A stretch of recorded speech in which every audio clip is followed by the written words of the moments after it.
All right, what's going on? It is Christmas Eve 2025. I have been building this studio called Studioose for about 45 days now.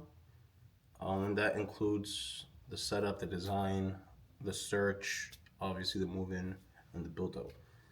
Now, because this is something, and probably the only project I've ever built in public, my goal with this is to show people how easy it is to do something when you set your mind to it, right? Once you actually believe that you're capable of accomplishing something that, it's within you. No free branding, go, come on.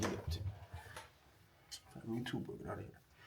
And, it's when you can actually sit down and understand that what you're trying to do has value, not just to yourself, but to the people around you, that's when things really begin to change. Because if it's just for yourself, to make a name for yourself, legacy, that all that's great, right? But if you continuously chase that, you'll end up pushing away people that can help you in the long term.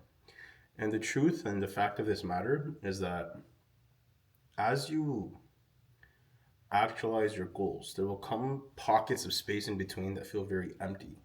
And the reason for that is because your vision itself is expanding, meaning your old dreams have become your new checklist, and now your brain is synthesizing greater visions, greater goals, and it's downloading it from the universe, from God, to be capable to proceed and pursue. But the thing that people kind of get lost in is in between what you have and what you're working towards on another level. Be grateful. You're living in your old fucking dreams, and that's a big, big testament to how you started in a certain point, then you're not there, and you kind of built it up, and now you're here. The progress it took you to get from there to here is not what's going to take you from here to the next level, because as you are, you're a doer, you're probably a hustler, someone that likes to push the needle and make things happen. But as things progress, you're going to need to be a better leader, a better delegator, a better communicator, and a better team person, because again, nothing of substance can truly and completely be done by yourself. And anything of substance really has to be done in the entirety of your team. I also personally think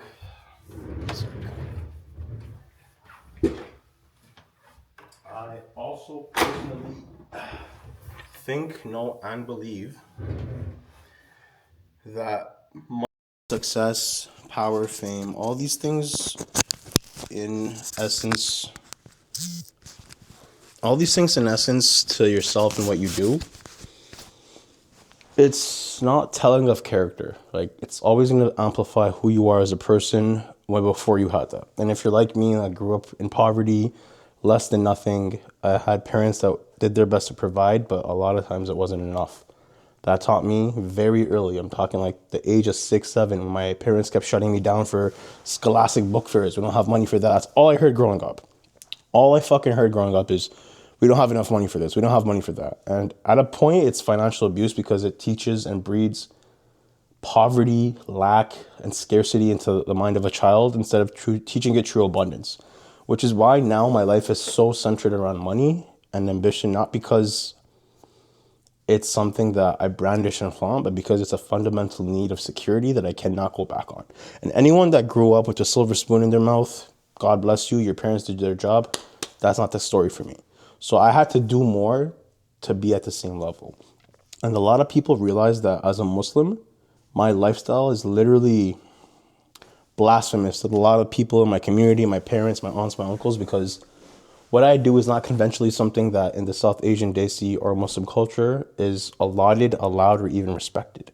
So by that definition, what comes as a right to most Caucasian artists that have family members in this industry is an extreme privilege for me. And I'm an outlier. I'm someone that moves away from the crowd for this exact reason.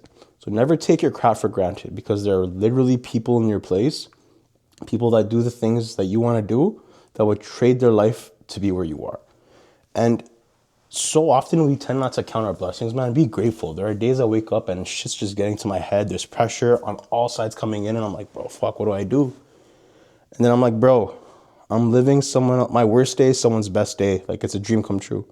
This was everything that I have now is a byproduct of my hard work and God's grace, but it was still a dream at one point.